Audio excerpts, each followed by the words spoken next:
face turned to the sun.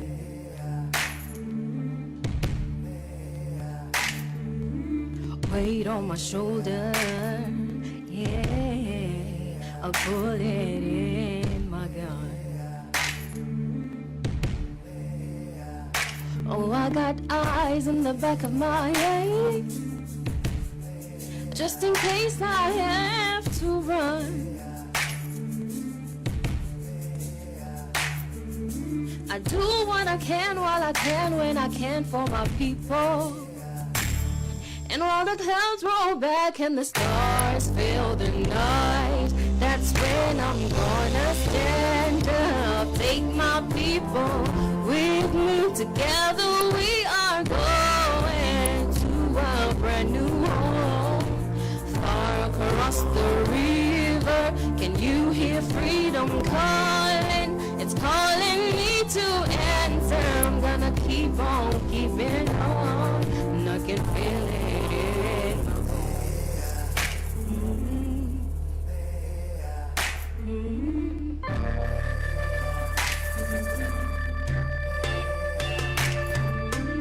Early in the morning, before the sun begins to shine, we're gonna start moving towards that separating line. I'm waiting for better orders. You know I could've made up mine, and I don't mind if I lose any blood on my way to salvation. And I'll fight with the strength that I've got until I die.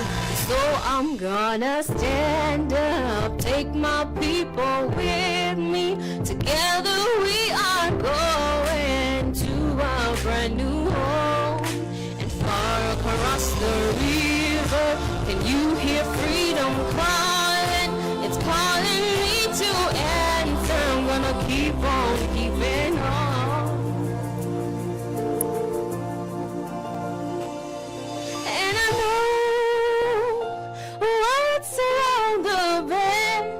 Might be hard to fight 'cause I'm alone, and I just might fail, but Lord knows I tried.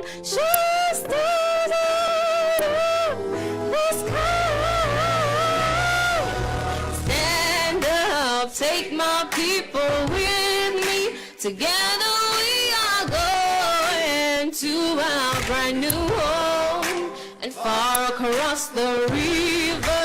Can you hear freedom calling? It's calling me to answer. I'm gonna keep on keeping on. I'm gonna stand up, take my people with me. Together we are going to a brand new home, and far across the river. I hear freedom calling. It's calling me to answer. I'm gonna keep on keeping on. I'm gonna stand up, take my people with me. Together we are going to a brand new home, far across the river. I hear freedom calling.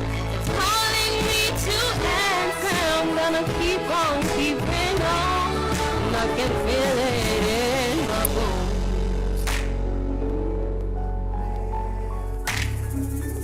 I go to prepare a place for you. I go to prepare a place for you. I go to prepare a place for you. Good afternoon, good evening, South Sudan. Welcome to a brand new episode of Gender Talk 211. My name is Eva Lopa, and with me is my co-host, Jackie Ben. And you know, when you hear those vocals, Sarah Atoch was in the building performing a cover of Stand Up by Cynthia Irview, I think. Yes.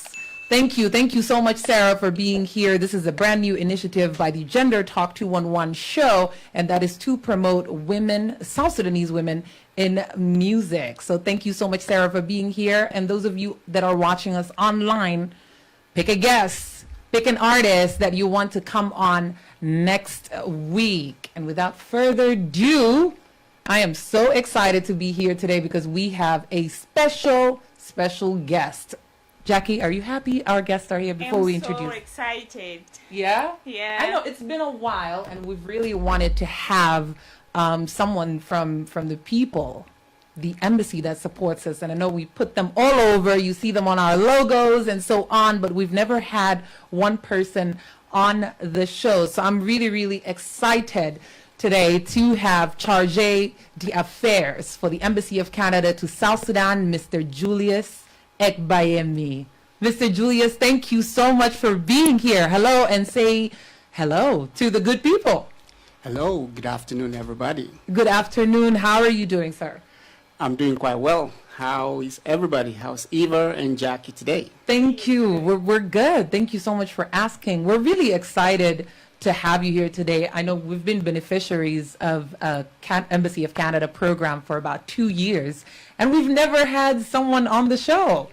It's very strange. I have no idea why that happened. So thank you for coming on today. I'm really very happy to be here. Thank you for the invitation. And to all my team at the Embassy of Canada to South Sudan, this is a shout out to you, to all the work you do contributing to a just, inclusive, peaceful, and prosperous South Sudan. This is why we're here. Thank you. Awesome. Shout out to the Embassy of Canada as well from us. And now I want to dive right into it. I already mentioned that we are beneficiaries of a program that is the CFLI program, the Canada Fund for Local Initiatives. For about 2 years, we've been beneficiaries of it. But I want to hear from you. I want you to tell the good people what this program is about and what it means for local initiatives. Thank you very much, Eva and Jackie, once again. Yes, the Canada Fund for Local Initiatives has been a part and parcel of what the government of Canada considers as something very vital, something very impactful and necessary. And we do this across the entire globe in over 120 countries that we're present in. As the name implies, it speaks to engaging local organizations. As you know, for peace and prosperity to be long-lasting, it has to be homegrown. So this is part of what I called South Sudan solutions by engaging the local organizations themselves. Because we can speak all we want. Right. It is the local organizations that knows the needs best, they knows the priorities best, and in my mind, they're better placed to understand and program in those areas. That is why Canada prioritizes and focuses on local initiatives by engaging local organizations to perform those priorities. Great to hear. I know that besides us, there were other few local initiatives that have been beneficiaries of this program as well. And I just want to know how do you ensure that women are included to be a part of this program? I don't know how many other women organizations have been beneficiaries of this program, but I would like to hear from you. How do you ensure that women are included and this program is diverse? Excellent, and thank you. That question is very pertinent. As I have said time and again, that Canada, after adopting what we call the Feminist International Assistance Policy back in 2017, it has been the policy of the government of Canada when it comes to not just international assistance, but also to our foreign policy. We have what we call the feminist foreign policy, in addition to feminist international assistance policy. And this is not something that happened overnight. It's something that the government of Canada thought about and looked at it and decided that to eradicate poverty, to have inclusivity, and to ensure that all aspects of society is engaged. Because when the research came in, it told us very plainly that women and girls have the potential to increase astronomically the economic and the social aspect of society. So the government decided that it is time that we bridge the gap, the gender gap, to contribute to gender equality. Then we need to prioritize and focus on women and girls. This is why our initiatives tend to take that approach. Fantastic. I'm really happy to hear this because I don't think I've ever had a guest, or even in just different settings, I've never heard of an institution that acknowledges feminism so directly and then has also a feminist foreign policy. I would love to know more about it. I know Jackie would like to, has a few questions on this. Yes. Yeah, I majorly will be talking on young girls issues, and I just wanted to know, how do the Canada Fund for Local Initiatives supports girls cooperative in their small units, be it maybe in schools, because we know even if we walk on the street, there are girls who are trying to do something, young girls, okay? Maybe in the schools there are sort of groups of girls who plan to do something. So I wanted to know how the Canada Fund for Local Initiatives supports these young girls cooperatives. Thank you, Jackie. That's an excellent question. With that question, that will make me to delve a little bit deeper into what Canada does writ large in South Sudan.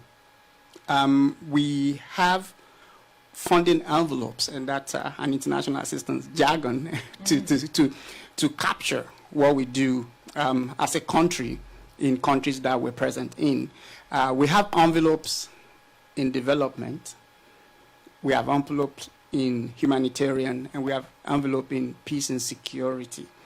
And our development envelope look at various pillars, I will call them, and we have pillars in health, pillars in food safety, in food security and livelihood, pillars in governance, and pillars in education. So to your question, Jackie, I'm going to zero in on both health and education from what Canada does in that respect. In education, Canada contributes to what we call Girls' Education in South Sudan. This is a multi-donor initiative where Canada partners with other donors like the UK, the US, and I think the EU is come on board with that, providing capitation grants to schools, to girls in schools.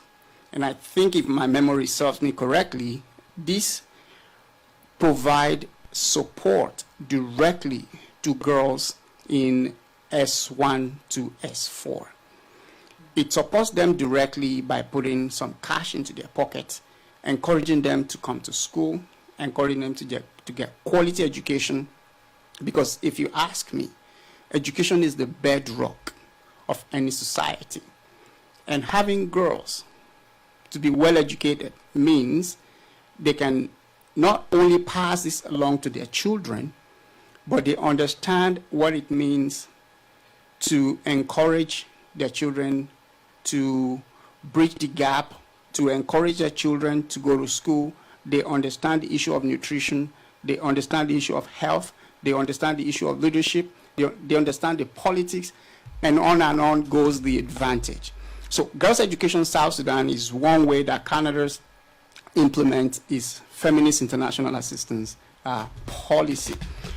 Also in health, in which we partner with other donors, we have programming that looks after providing health services to young girls in terms of looking at SGBV, sexual and gender-based violence, taking a survival-centered approach, looking at even providing menstrual equipment to young girls and women, encouraging them as part of their being a woman, and that also take care of some aspects of their reproductive health, and on are the approaches that Canada takes when it comes to young girls and women.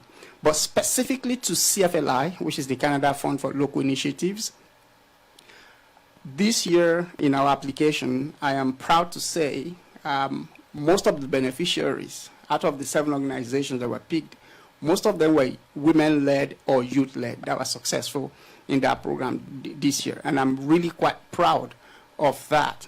Not that we're discriminatory against men or women, but we're looking at a way to provide equality, if you ask me, and bridge that gap. We also look at approaches where we engage men as allyship in terms of bringing them alongside, providing education, making them to understand and see that no one can run a 100-kilometer race on one leg. You need both legs to be able to do that. I would love, I think I definitely want to hear more about the different approaches to this, where you ensure diversity and inclusivity and making sure that men also are still taking part of the different initiatives by the Embassy of Canada. I think we're lacking a lot of diverse approaches, or if I may say, also feminist approaches to aid. Because, and not to say that we want initiatives to be discriminatory. That's not the case. It's just the opportunities are not as availed to women as they are to men. But we'll go a little bit more into that. And also male allyship. I mean, I would love to have a man on the show explain what that means and also what that looks like, or what we mean, what kind of approach are we saying when we speak of male allyship. But we'll come back to that. We're going to take a short break and we will be right back.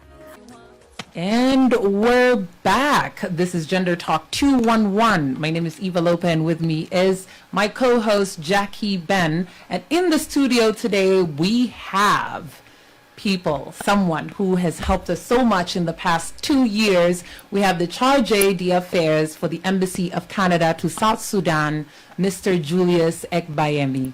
And the Embassy of Canada has been a great support of the Gender Talk 211 show and Mama Rasakid umbrella in general for the past 2 years. And now we have him here because we want this opportunity to be extended to many, many local initiatives, and for you to understand a bit more about the Embassy of Canada and how they can help you out. So for those watching us on the live, please drop your comments below. Ask any questions if you have. Let us know what you would like to know, and we will ask it right here live on the show.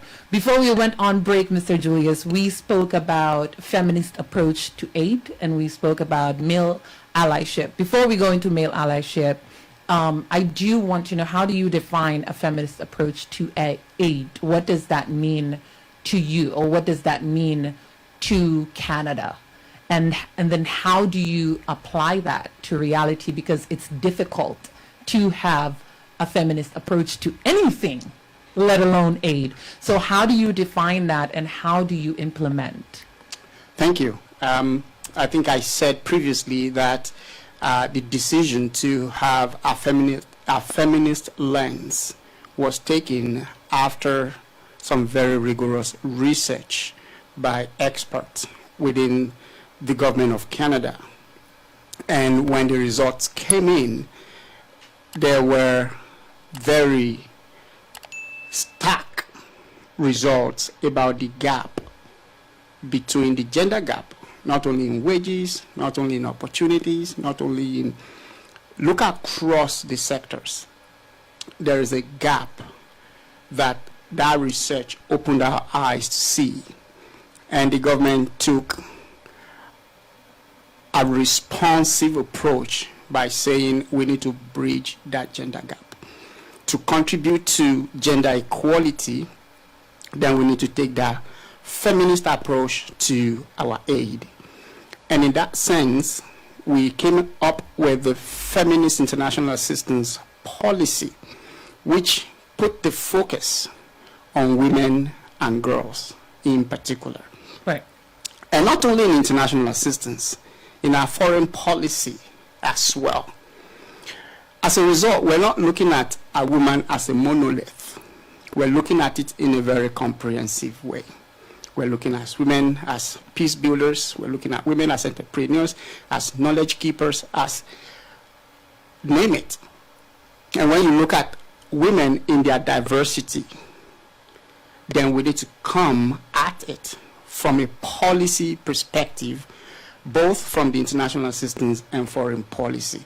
So, which means that focus has to be on women and girls, looking at their needs, their particular issues, because we're not all the same. Even when you look at men, you look at women, even when women in their diversity, we're not all the same. So looking at that through that lens means that we have now to develop a policy response that can bridge the gender gap in which women, we can dedicate resources.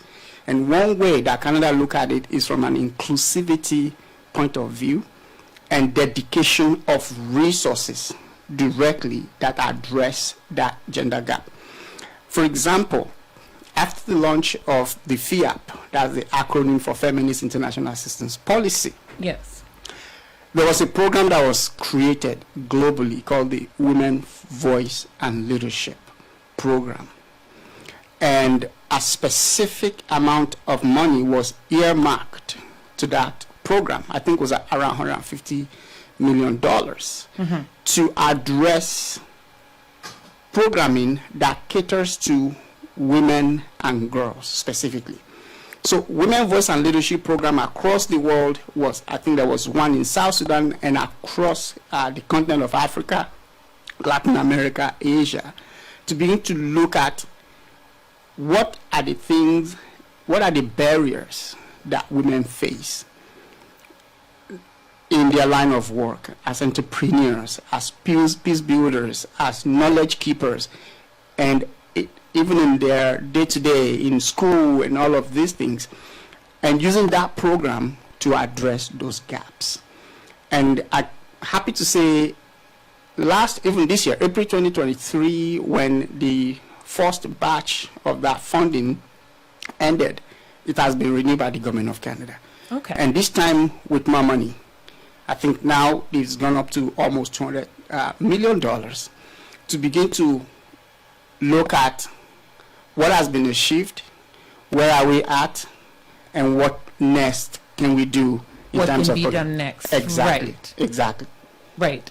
I'm really interested to hear, sometimes different areas or different countries have different sort of response. So let me say the program is responded to a certain way in Canada. In South Sudan, the response will be completely different. Correct. You've been here for a few years now, and you've seen the dynamics of people, and you've probably also seen the differences of when you say the word feminist program. The response to that, I guarantee, is different in Canada than in South Sudan. How do you address diversity, inclusivity, trying to bridge the gender gap? How do you do all of that in a country that does not acknowledge that this is a problem? Thank you. That's an excellent question. I have to say that first and foremost, I mean, most people when they see my name, they ask, "Are you really a Canadian?" And I tell them, "Yes, I'm actually a Canadian."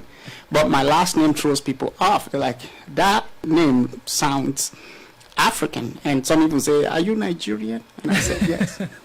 So yes, as a Nigerian-born Canadian, I know patriarchy is the word that I will use to describe most African society. I grew up in it.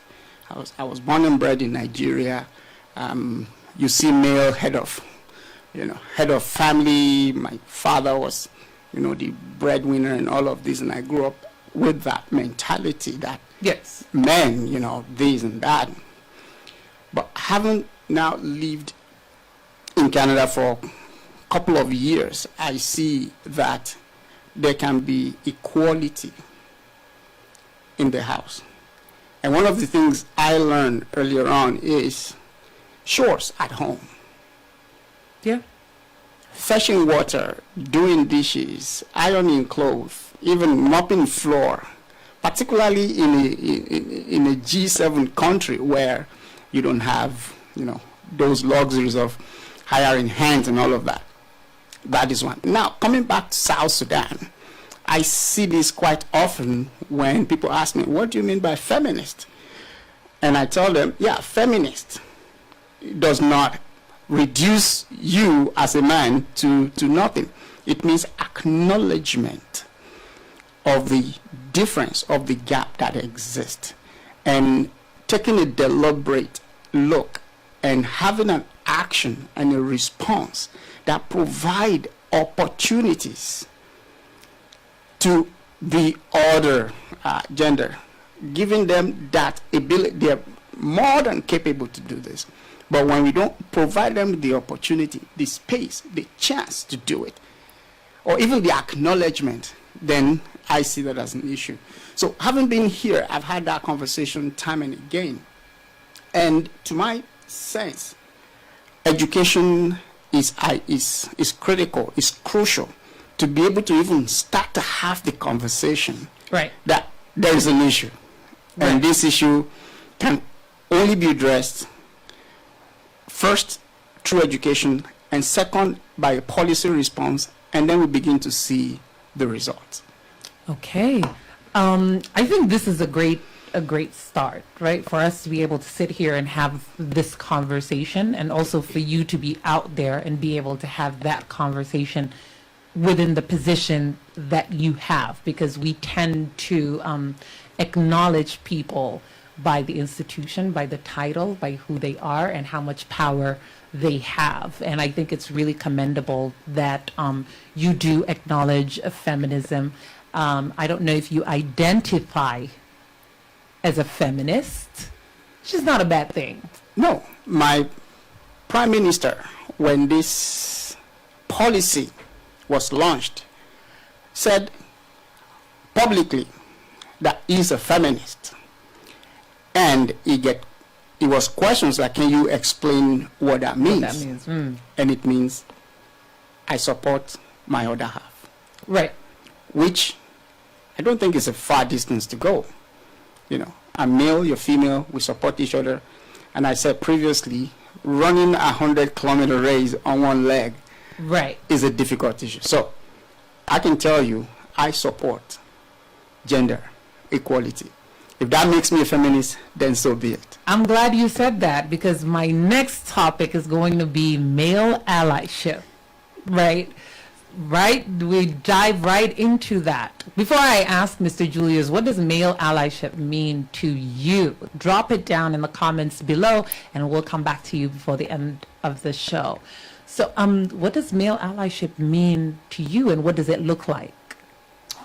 Thank you. I think it doesn't take that much to define or to describe male allyship. And I think just by simple meaning of the word, ally, and that word is used very frequently when someone said, if you want to go fast, go alone. If you want to go far, bring someone with you. Right. Right. So you need an ally to be able to gain more ground, to be able to do more, to be able to achieve better. So to have an ally, a male ally in a patriarchal society where women don't have the opportunities, or are not given the opportunities, or are not even acknowledged then you need people that male that not only have the education, but the understanding, but not just the understanding, but the power to say, this is not right. We can create this space. We can have this conversation. We can open up these opportunities so that we can go farther. And this is not something that Canada just all of a sudden decided to do. Like I said before, there is a value test in this. In fact, if you want to build a business case, it can easily be built if you want to look at it. Women are not just, they're brilliant, they're talented, they have skills. And when half of that is not acknowledged, even as an economist, when you look at the GDP of a country, if half the population is unemployed, then you're halving your GDP. If you employ more hands and the GDP increase, you see the productivity increases. Yeah. That is the business case. Yeah. So having more male that recognizes that this issue exists and bringing them forward, stepping forward to address it, not only from a sexual and gender-based violence point of view, but from creating the space, creating the opportunities, the awareness, that we can all work together if we want to walk far. That is what male allyship looks to me. And I will be more than happy to continue to provide that education to my male counterparts, that this is not something that one person can do. Right. We can come along, we can, because there is just in my mother tongue, it says the sky is so wide enough, it's so big enough that all the birds can do all the flying they want. So Right.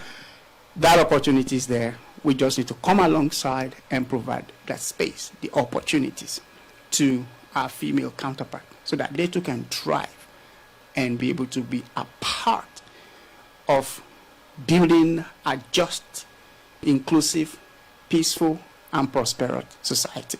And I think that's enough. Amazing, amazing. I love this explanation. I love this description. Jackie, I know you have a few questions that have to do with young girls. Jackie is always our, she's hard on every guest when it comes to young girls, and including, and also closing the age gap. When it comes to, youth, we tend to forget youth under the ages of 20 and only include them when it comes to education. Yeah, sure. When you have under 20-year-olds that are running businesses right now that are doing a lot.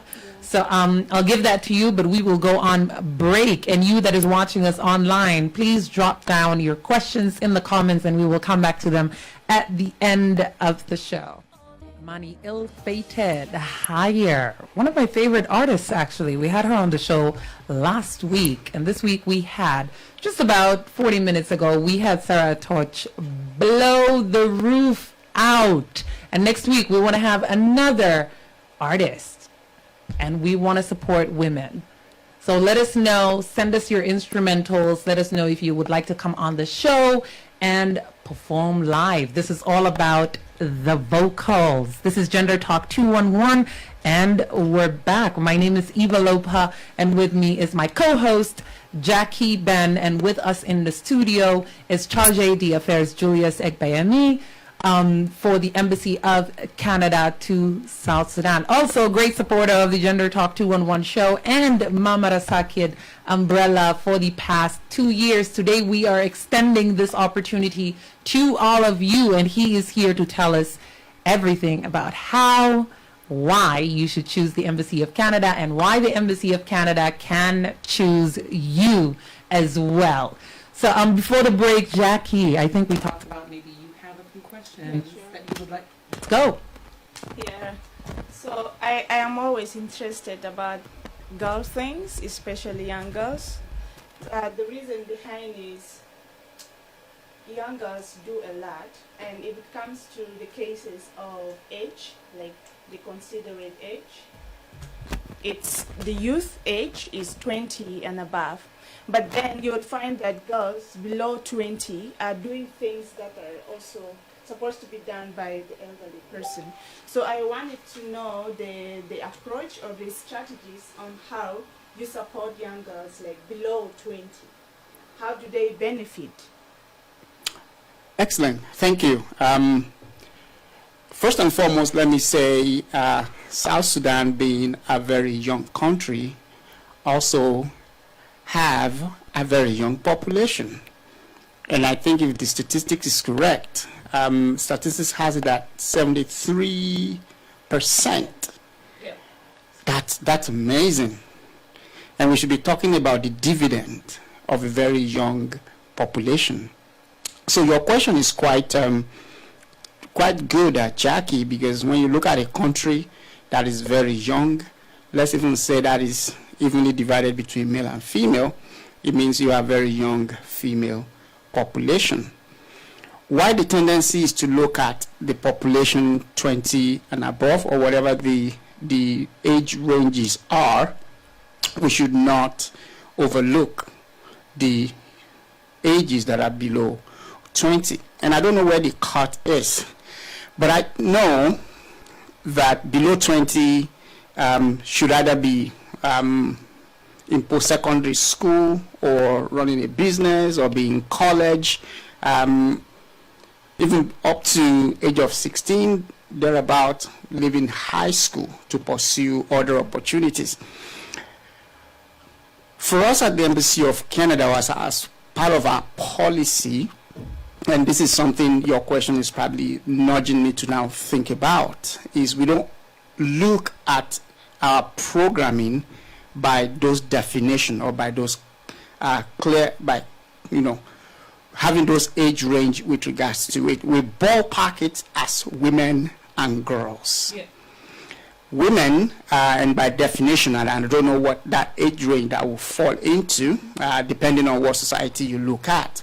In Canada, once you reach the age of 16, you can vote, and you become an adult. You can move out of the house.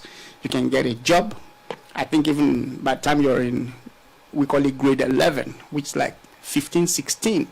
You can get small jobs where you go to the groceries, and you can help them shelve items, work at the gas station, and all of that. So, to answer your question, the Girls Education South Sudan, which is a program under our education pillar that I mentioned before, caters to girls in S1 to S4. And I think that age group will be, 6 plus 6, 12, plus 4. So it'll be around 16. They're about leaving high school. But also, I know in a country like South Sudan, where after high school, if you don't want to go to college or go to pursue post-secondary education, you can learn a trade, and that trade could be maybe petty trading. You have a shop that you want to set up, or you have some ideas that you want to float, or you even want to go into IT or something. You can learn those things. While our program is not really designed to look at women and girls by that age section, I think part of our CFLI programming, which, like I said previously, caters to women-led or youth-led organizations, and this year has not been an exception. So once girls reach the age where they could work, they could work for an organization like this, even though the amount is modest, around $31,000 on average per organization. That could also help them. But programming under health and education, look after young girls while they're in school, look after their health and reproductive rights. The Girls Education in South Sudan provides cash incentives for girls to stay in school. This CFLI programming, depending on which organization, also provide assistance to girls. But my emphasis will be on education. Because as you can see, with education, girls can do a lot more. After the age of 20, if you're in university, I think pursuing those kind of career. I know Yankee, if you're listening, Go Girls ICT, shout out to you as well. She's well involved in helping girls in the area of STEM, science, tech, engineering, and math, and digital inclusion as one of the areas where she focuses on. And that's one of the areas that the embassy really supports and provide assistance to her organization. This is another area where I think we do support young girls and young women with our programming. Speaking of that, I just remembered something that one of our women for the Suksukna project said. The Suksukna project is a bead making project that we just got through, I think, in February. Yes, and first time launched. We've done it before, but on trial basis. But this is the first time that we had production happening, and we got a bit of resources from our friends at the Embassy of Canada. And I think we went to the Embassy of Canada and we showcased a short film that you can find on YouTube, by the way. Just search the Suksukna Project. We showcased a small film, and one of the women said to me afterwards, she said to me that if we weren't involved, as in if Mama Sakit weren't involved, they would have never been able to be there that day. This would not happen for them.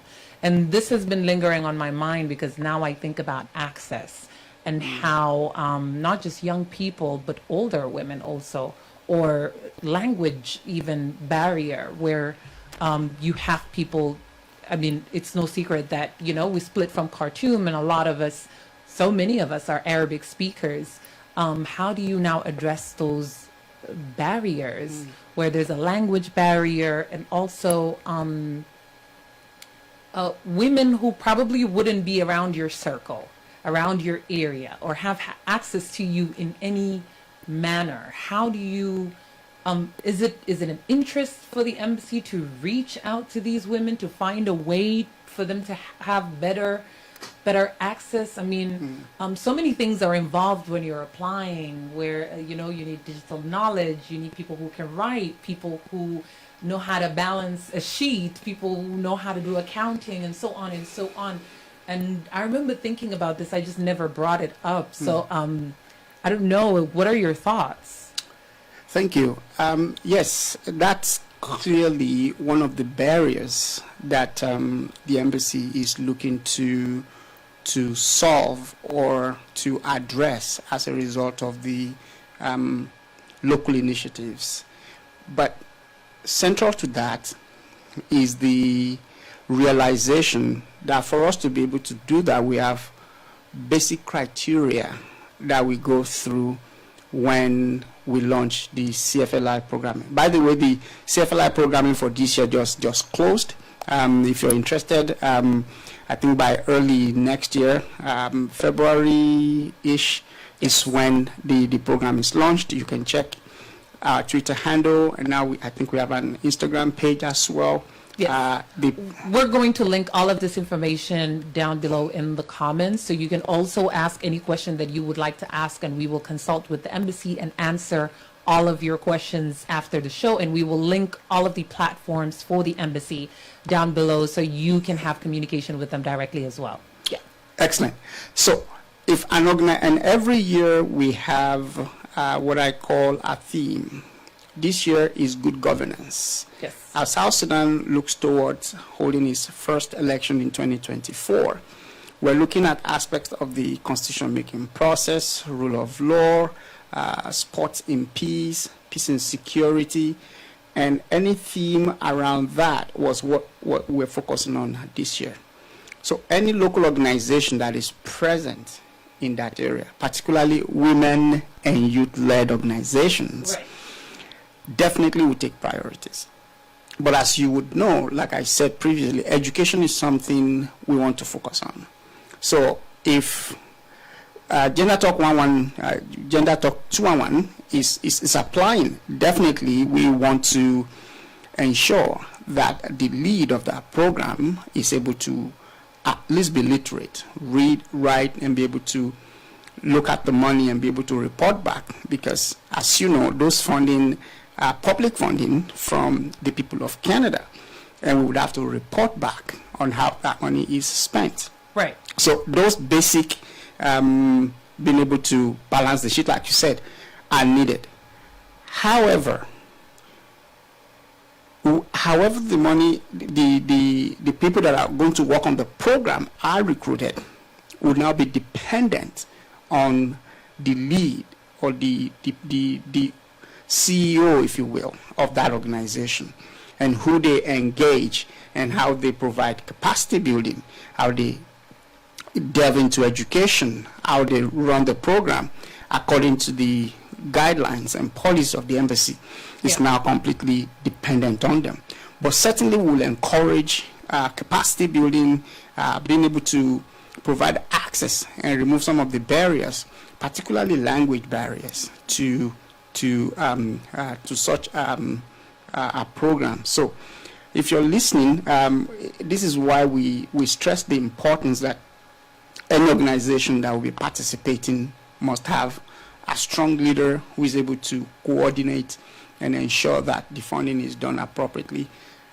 But certainly capacity building, encouraging participants or those that participate in the program to be able to benefit to the fullest extent are some of the things we would encourage for applicants. Amazing. I would love to hear more in the future about how this has improved and how now the program is available to even more people, or more people have access to it. Before we wrap up the show, I have about 4 minutes to go. Canada Day. Tell me about Canada Day. I know it is coming up. I got an invitation, and I can't let you leave here without telling us about Canada Day. That is very correct, Eva. Yes, to those that are listening, Canada Day is coming up very fast. It's in the month of July. Interestingly, South Sudan has the National Day is also July 9th, but Canada Day is before that. So Canada Day is actually July 1st. And having a celebration is encouraged at any time between June, July, August. So preparation for that is still in the works. So I can't share so much on this program at this moment. Okay. But certainly, we're thinking that it would be ideal after 2 years of COVID that we've not been able to have a celebration, that it would be good to have a Canada Day that we can enjoy and have a celebration. But certainly that is in the works, and we will be communicating when that is that's taking shape better. Amazing, amazing. Well, I will let you know when I find out, because I know nothing. Okay? And if I don't come back with anything, don't blame me. All right? Okay. So before we wrap up the show as well, I want to hear last words from you. I know you're someone that is very involved with the community. I know that you're very involved with youth, with creativity, with art, with women, girls, so on. You're involved with the community and a lot of things that are moving, which is probably one of the reasons why the Embassy of Canada is very involved with the community, and such programs have been successful so far. So I want to hear from you how your South Sudan experience has, has influenced you as a lead of the embassy right now, and how you would like to improve things and change things moving forward. I think those are the last words we want to hear from you. Yeah. Wonderful. Thank you once again, Eva. Yes, my first shout out will be to you, Eva, actually, under the Mamara Sakit project. Right. We know your advocacy and the work you've been done, particularly on where is the GBV bill that you've led and the youth conference that you've completed. These are the impact that we expect when we have those very modest funding given to local organizations like yours. And also another shout out to Go Girls ICT. We love them. Wonderful. I love Go Girls. Yes. This is why we're here. This is why we participate. This is why we're involved. This is why we want to see a prosperous, peaceful, and inclusive South Sudan. I have been here, like you said at the very beginning, a little over 2 years, and I like to engage. I like to be in the community. I like to discuss. I like to share my experiences, both as a Nigerian-born Canadian and now as the head of mission here in South Sudan, that it's all about engagement. It's all about education. It's all about being present and being involved. We cannot stand idly by when we see the potential, particularly in this country. I've traveled a little bit in South Sudan. I've been to Yambio, I've been to Wau, I've been to Malakal, Renk. Been to many places. Rumbek. And it's amazing to see the potential that this country has.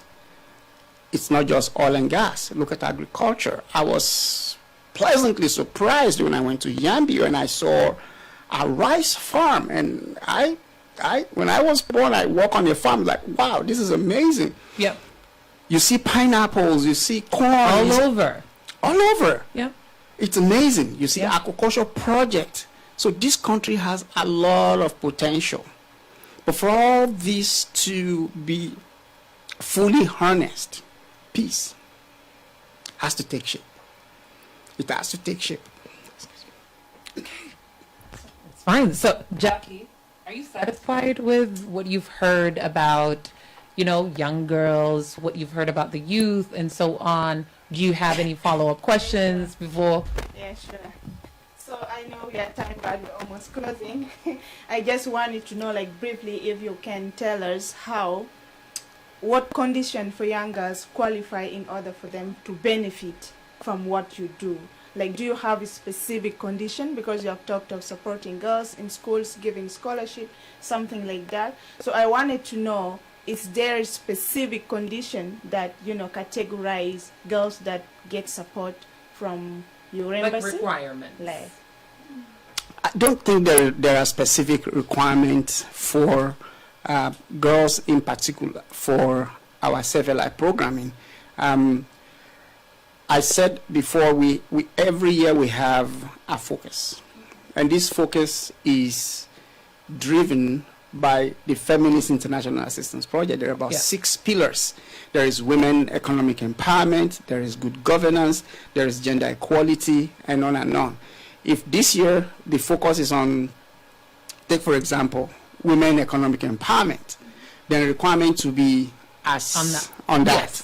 Yes. And all organizations, and I want to stress this, it does not mean that we discriminate against men-led organizations, not at all.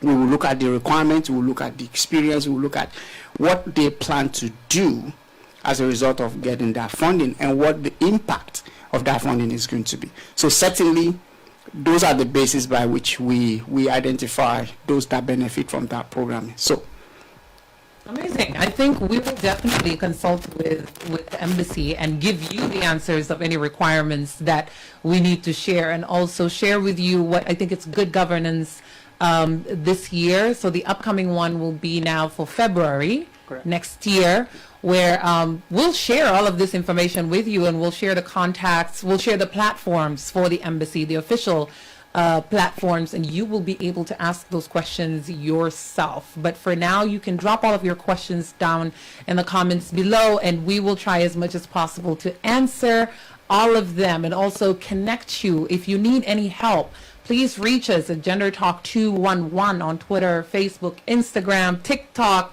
wherever it is. Reach us, ask us questions. We want you to have this opportunity and have access to this program as well. And not just this program, there are many things that we spoke about today. There are many opportunities that you can take part of, but you won't find out if you don't ask. So reach us, ask questions, let us know what you want to know. Mr. Julius, I want to thank you for coming on today. I know it's your first time at Advance in general, so thank you so much. All the pleasure is mine. For being here, and thank you so much for being open and honest and answering all of our questions. Sometimes people shy away, especially institutions, they shy away from answering questions. But you came on here and you, a trooper, Yeah, sure. true allyship, right? So thank you so much for coming on board, and I can't wait to see you on Canada Day, and maybe we'll have you on the show again for, you know, a different opportunity or a different topic of discussion. I can't wait for that as well. Absolutely. Thank you to yourself, Eva and Jackie, for this opportunity. Thank you. Thank you so much, and we're signing off. Thank you, good people, for listening in, those on air and on our live. As I said, we will be answering all of your questions after the show, so drop them below. And as you know, every week I say this, make sure you get home safe. So drive safely. This is Gender Talk 211. My name is Eva Lopa. And with my co-host Jackie Ben, we are signing off. Good night.